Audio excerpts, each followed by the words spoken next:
Good morning. Welcome to Duval Rundown. We're excited to be back with you as we get really starting to feel pretty close to football season. We're a week into training camp. We're real excited about this project. I'm going to be with you guys Monday, Wednesday, and Friday during the regular season. We're going to pick our spots a little bit during training camp.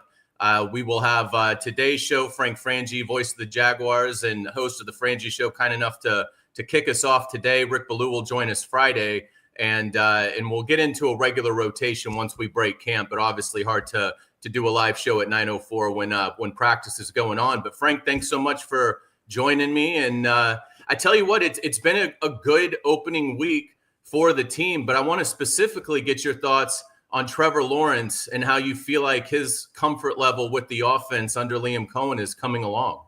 You know, I think, Hayes, Trevor Lawrence comfort level period is better, or he seems calm. You know, part of it is it's his fifth year in the league, right?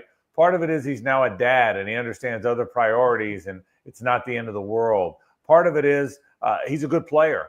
He seems relaxed and comfortable. That's during press conferences. We've seen him a bunch now. That's at practice. The other thing I've noticed too, Hayes, there's not a lot of fumbled snaps. The quarterback goes one way and the running back goes another way. You know, you see that early in camp sometimes, particularly with a new coach and a new offense. I haven't seen any of that. So I've got a good feel for where they are. To be 2 or 3 days in, and look, you haven't played anybody, no one's hit anybody, but there seems to be a real comfort level with Trevor in that offense. I really feel that. I also think he's been decisive. You're absolutely right. Operationally, I think they've been really clean as a first group out there. We've seen a couple of operational things from the second and third unit, as you might expect, but when Trevor is out there, it is clean, I think, the operation, but his decisiveness, I think, is showing, which has not always been a strength for him. No question. And I think, again, I'll go two things. Number one, it's his fifth year in the league. So, you know, he's had to learn a lot of systems. You think maybe that's a bad thing because he's learning another system yet again. But Hayes, I think it's a good thing because I think you learn how to learn systems, if that makes sense. You learn. If you've had to learn a bunch of different systems, you learn the process, how much time to spend in the playbook, how much time to spend with your receivers. You learn how to learn because you've had to do it a bunch. I think that's helped him.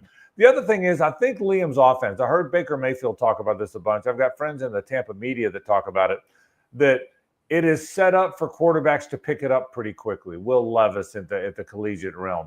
Baker Mayfield, he was a veteran guy, but he talked effusively about not how easy it was. No NFL offenses are easy. So easy isn't the right word, but how manageable it is for a quarterback. And I think you're seeing that now. I think wherever Liam goes, he has built a system that the quarterback can pick up that makes sense. There's a logic to it. If this isn't there, you go here. If this is here, you go with this. Your run fits are what they are. So in my opinion, Liam's offense, how systematic and efficient it is, how manageable it is, the fact that Trevor Lawrence is in his fifth year, and the fact that he's learned how to learn offenses all kind of fits in there together. And I think that's why it looks the way it does. It does. And again, look, they haven't played anybody. They haven't even played their own team in terms of pads very much. But doing all you can do, it seems to be efficient. It really does. The other thing that I think is encouraging about where Trevor in the passing game is I think defensively, they're not blowing a lot of assignments. In fact, I can't think of a single rep that I've seen in camp where a Jaguar receiver was 40 yards down the field and there wasn't a defensive back within 10 yards of them. So it feels like new defensive coordinator Anthony Campanile is doing a good job getting that unit to communicate well and knowing where they're supposed to be. So it doesn't feel like there's been a lot of easy ones there for Trevor, and yet the offense has still been able to move the ball at least somewhat consistently with a defense that, as far as I can tell, doesn't look like they're really missing a lot of assignments out there. Yeah, I agree with that. I'm going to be interested, Hayes, to see what this defense is. Everything you don't know, and we certainly can't tell from watching it. And if there were any hints from watching it, we wouldn't give those away anyway because we're privileged to be able to watch it. So, but best I can tell, just hearing them talk, is I think it's going to be a defense where there's more zone. Zone means defensive backs have their eyes on the quarterback. They're not turning and running as much.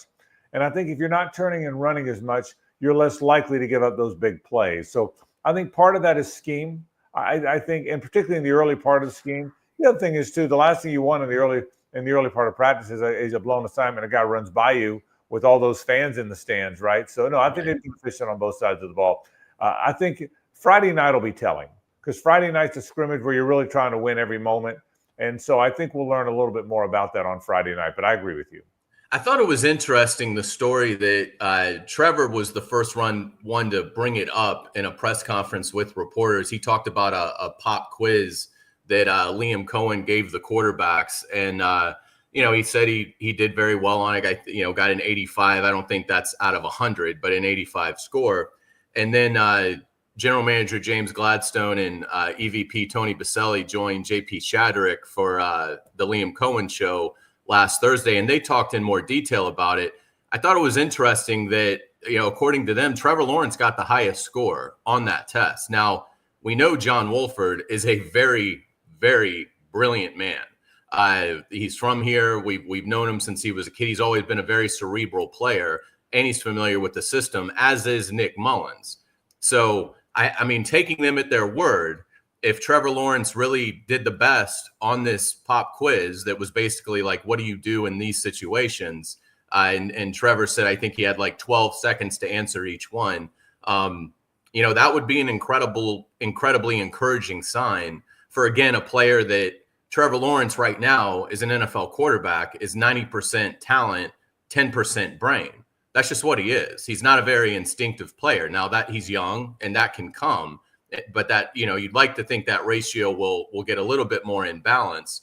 But that was really encouraging to me. I mean, if they each got the same exact test, and Trevor Lawrence finished first on it with two guys that, are very smart players and familiar with the at least the skeleton of this scheme, I think that would be incredibly encouraging. Yeah, I agree. My guess is they all probably did pretty well on it. Trevor might have done a little better. Back to your thing about instincts versus that tools or traits. I think most quarterbacks in the league are playing on their goods for the first 2 or 3 years. C.J. Stroud certainly seemed to be a very intuitive player his first year, maybe not so much his second year, right? So I think that's because the league punches back on that second year. So I think it takes 3 or 4 years for a quarterback to the instincts to start to show up. So I don't think that's unusual. I really don't. Trevor's a guy, Hayes. He was the first pick in the draft. We knew he was going to be the first pick in the draft when he got to Clemson, right? So I think the expectations of him have been so high the whole time that you might notice the inequities quicker than you might on somebody else. Here's the other thing I think about that. I think when you're putting together, you're a handy guy, Hayes. When you're putting together a grill, you're a handy guy, okay? Mm-hmm. I'm gonna start working on the roof right after we're done with this. Yeah, I've got like one screwdriver, and I'm still not sure if it's a flathead or a Phillips head. Okay, so I'm not really a handy guy. But I think when you get the grill to put together, the people that are good, I tell you, the easiest ones to do are the ones where the instructions are more clean, right? When you get all the instructions, and I want 2 or 3 pages of instruction that makes it easier. Well, I think that's what Liam's offense is. I think it's the grill you're putting together with a bunch of instructions. So if you do it the right way, one of the first things Trevor said when he was asked about this offense, this was back in maybe mini camp. It was certainly in the off season, well before camp. And one of the first things he said is, what I like about this offense is you don't have to think much. Your footwork leads to where the ball goes. Your footwork leads to when you hand it off. And I'm phrasing it improperly, but you get the point. The point he's trying to make is this offense, guy, if you do what you're supposed to in this offense, and I'm not a smart enough football guy to know what that means, but if you do what you're supposed to in this offense makes it easier to be effective. So I think you're seeing that, plus the maturation of a young player who's now in his 5th year in the league. All that is wound up all that combines together to result in what you're seeing, and that's efficiency so far from Trevor Lawrence. Let's talk about some other guys that have stood out through the first week of camp. Who's some of the guys that you're giving a check to so far from what we've seen? Boy, the 2 rooms I'm excited about are the running backs room and the receiver room. De'Ami Brown is everything we thought he'd be. He's going to be such a good player. And I've been saying this whole offseason, he's the best player that nobody's talking about, because you got Brian Thomas Jr. with the big year last year, who's so good. You got Travis Hunter, and what a news story that's been, and a guy who looks like he's going to play a lot of offense. a lot of offense and defense, but he certainly practiced a lot with offense. So he's the third receiver anybody talks about. So, but I think he's been very good. And by the way, the fourth receiver that nobody talks about, Parker Washington's had a great camp. So I think the receiving room is first for me. Even the tight ends, I think. Hunter Long, he's nicked a little now, but he's been very good. So I think the pass catchers are first for me. The second group for me, those running backs. It's a deep group. Now Tootin's banged up a little bit, it looks like now, but it's been a deep group, Hayes. It's been a group that I think both Etienne and Bigsby are good football players. Everybody's excited about Tootin. He's so fast and physical. And I think LaQuinn Allen might be their third down back. They've still got 4 running backs on their roster that they drafted. And that's after cutting Keelan Robinson in the offseason. They had at one point had 5 running backs on this team that this team had drafted. Not in this regime necessarily, but this team. So in recent years. Yeah, that's right. So the 2 rooms for me, the running back room and the receiver room, that's who's jumped off the page so far. I think the De'Ami Brown thing is really interesting too, because I do think it also speaks to Trevor Lawrence to have in his growth, to have a player arrive that has never had more than like 35 catches in a season. And De'Ami had the great postseason, but it's not like they signed Larry Fitzgerald. Right. I mean, De'Ami Brown is still trying to, hit his peak, is what he can be as an NFL player. And for Trevor Lawrence to have that immediate connection with him, to me, that also certainly credit De'Ami Brown, without a doubt. But I also think that shows some growth in Trevor Lawrence, that this player arrives that is still an ascending player, not necessarily an elite player in the NFL. And Trevor Lawrence, from like the start, has had a magic with him. Yeah, he even said it. Didn't he? Remember the press conference a couple weeks ago, or maybe it was after OTAs or minicamp? He said, "You guys might have noticed he's getting the ball a lot. That means he's getting open." Let me tell you what else I think to that end, Hayes. I'll bet you he's not going to say it because he's friends with all the guys that have been here the whole time. Trevor's now, that's 3 burners at receiver now. That Brian Thomas Jr., De'Ami Brown, and Travis Hunter, if that's your 3, they can all run by anybody. I mean, they can fly. He's never had that at this level. Maybe he had it in college with T. Higgins and company, but he's never had that here. He's now got 3. Think about this. His most reliable receivers before were Christian Kirk and Evan Ingram, both really good players, by the way, really good. But neither one of them were running by anybody. Christian Kirk was a slot receiver, a good, tough, physical route runner, great teammate, terrific player, possession guy a bit. Evan Ingram was a tight end. So they're both very good pass catchers, but they weren't running by you. I think that's what made Brian Thomas Jr. stick out last year, Hayes, is he's so dang fast. We hadn't seen that in the Trevor era. Well, now you got 3 of them that can really run. I'll bet you Trevor is grinning every time he thinks. I'll bet he's grinning when he drives home in the afternoon. I'll bet he's driven when he gets to the ballpark in the daytime. I think he knows he's got that. And he's got a big arm. Of all the things that Trevor hasn't done well, or of the things he hadn't done well, throwing arm hadn't been the problem. He can throw the deep ball, and I bet you he's grinning like a son of a gun, knowing he's got all that speed, the kind that he has not had in the past. Absolutely. And they're going to make a killing on yards after the catch. I mean, so many of these plays that we're seeing, I mean, Trevor gets the ball and the pass is immediately out, whether it's to De'Ami or BT or Travis Hunter. And I mean, it just puts a lot of strain on a team's, corners and safeties to make that first tackle. Because if you miss it, it's an explosive play. It may not be a touchdown, but it's not going to be 4 yards. It's going to be a first down and moving the chains, if not a touchdown. And that, I think, is such a critical part of this. Trevor doesn't have to really think about anything. It's just he reads it, he sees the space, he gets the ball, it's out, and it's in the hands of somebody that absolutely has unbelievable playmaking ability. Yeah, and there's a lot of storylines there, Hayes. Can they block? Can they protect? What happens when you're playing somebody else's defense? There's a lot of storylines to make all that happen. But for what we can see now, no. And there's some concerns on the football team too, and I'm sure you'll get to those. But as for the Trevor part, so far so good. What are the concerns in your mind as we sit here a week in? Physicality on both lines. And I'm not saying I haven't seen it because we haven't been able to see it. There's no physical moments. It's not like the old days where the Oklahoma drill and you could see who was more physical. In the old days, Oklahoma drill, we'd have had 3 fights by now, Hayes, Yeah. And so that day's kind of over. But they were not a very physical football team last year. Now, to my friend Tony Baselli's credit, he said before he even had the job that if he had the job, he would urge everybody to make this team more physical. Well, he's got the job. And I think James Gladstone's thought about that. And I think from a personnel standpoint, so I think Robert Hainsey and Patrick McCarry and up front have made them more physical. Okay. I think all the free agents have. Defensively, you hope Eric Armstead's healthy and Devon Hamilton's healthy and Mason Smith starts to arise and Tyler Lacey's been in the league for a while now.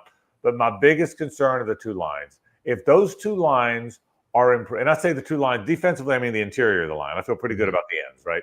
But if the two tackles on defense, and that's a rotational position, so the 5 guys that'll play those 2 spots, and if the 5 guys on offense, when they settle on 5, when those 2 lines, those 7 guys, the 5 offensive linemen and the 2 defensive tackles, I want to see if they're physical enough. That to me is question number 1. There's some other, look, they got to find a safety to play opposite Eric Murray. They got to say who's the other outside corner when it's not Travis Hunter opposite Tyson Campbell. We can go through positions, but in terms of big picture, my biggest concern, will they be physical at those 2 lines of scrimmage? Because if you don't have that, it doesn't matter how efficient Trevor Lawrence looks or the rest of it. You got to be physical. I want to see what they'll be there. Frank, we'll get you out on this. Let's talk about Friday in the scrimmage. Do you think it'll be more of a situational practice, a garden variety practice, or do you think it will be more of a mock game? You know, Liam's used the phrase mock game, and I think he's that guy. My experience in all these years of covering college and pro football, Hayes, has been that offensive-minded coaches who call their own plays like to have real scrimmages because it's fun for them. They like to see it. They want to see real play calling. I do know what the Jags are going to make it a mock game apart from the game. I know when you get to the stadium, what you do in the locker room beforehand, getting dressed, warming up, running back into the locker room after warm-ups, and then running onto the field together when you're announced, all that kind of stuff. That's a dress rehearsal of sorts. You have to rehearse it, and they've not done that before. So I think this will be all of that, I think, in addition to. So if that's the way they're treating it, then I would think they're going to treat it a little bit like a game. I wouldn't, not a 60-minute game, but I'll bet for like a half, it'll feel like a game. Now, there'll be moments where there's special teams where they kick a bunch of field goals, and I think every team will go through their drills. But I think it'll be indie stuff to start, which is what a team does when they warm up, right, before a game. I think that part will feel like a game. So there will be some drills, maybe drills at the end, maybe drills in the middle. But I think a lot of it will feel like you're watching a football game. I think that's what Liam's goal is Friday night. And what do you think the plan will be for Travis Hunter in the game? That's a great question. I think, number one, you don't want to show your hand too much. So you don't want him to be – remember, everyone's watching, including all the fans. My guess would be he's going to play a bunch on both sides of the ball. I would be very surprised if come Friday night he plays on one side or the other. Remember, they told us, we were told there would be practices where he plays both. We've had like one of those, right? Have we had one of those yet? Maybe not. Has he worn both jerseys yet? I'm trying to remember. I think he has just one time in OTAs. I think he flipped. He changed in a practice. He changed jerseys one time. I'll bet he changes jerseys. I'll bet he wears both and winds up playing both. And by the way, that's the first storyline. That storyline became prominent the minute they drafted him, right? The minute they traded up and drafted him. Well, here we are all these months later, and we're still wondering. I still believe in my heart of hearts they're not sure about that. It's still a great – I know he's got incredible endurance and can go all day. He told Pete Prisco – Pete was in town for CBSSports.com. He said, I plan to play every play. And, well, nobody plays every play because receiver can be a rotational position. But it sounds like he wants to play most plays. I would not – would you be surprised now, Hayes, if when the Carolina Panthers come in, he's in the game way more than any of us are guessing? That would not surprise me. Would it surprise you? No, I think if I had to put the over-under on his snaps in the opener, I'd put it at 88.5. I think he's going to play a good bit of that game. And I'll bet we both said 55 or 60 a month ago, right? 65. Yeah. Doesn't it feel like in all of our minds that number's gone up? I think so. Yeah. So I think he's going to play a lot of football, and I'll bet he plays a lot on both sides of the ball on Friday night. Absolutely. Frank, great stuff. We really appreciate it. We'll be back on Friday for Duval Rundown with Rick Ballou. That'll be a lot of fun. But Really appreciate it. Thomas, thanks so much for helping us out, and we will talk to you guys next time. Thanks for watching Duval Rundown. Yeah, Hayes, I got to go work on my grill now. Okay. Yeah, I got to get up on the roof before it gets super hot. Thanks, man. All right, see you guys. All right, we good?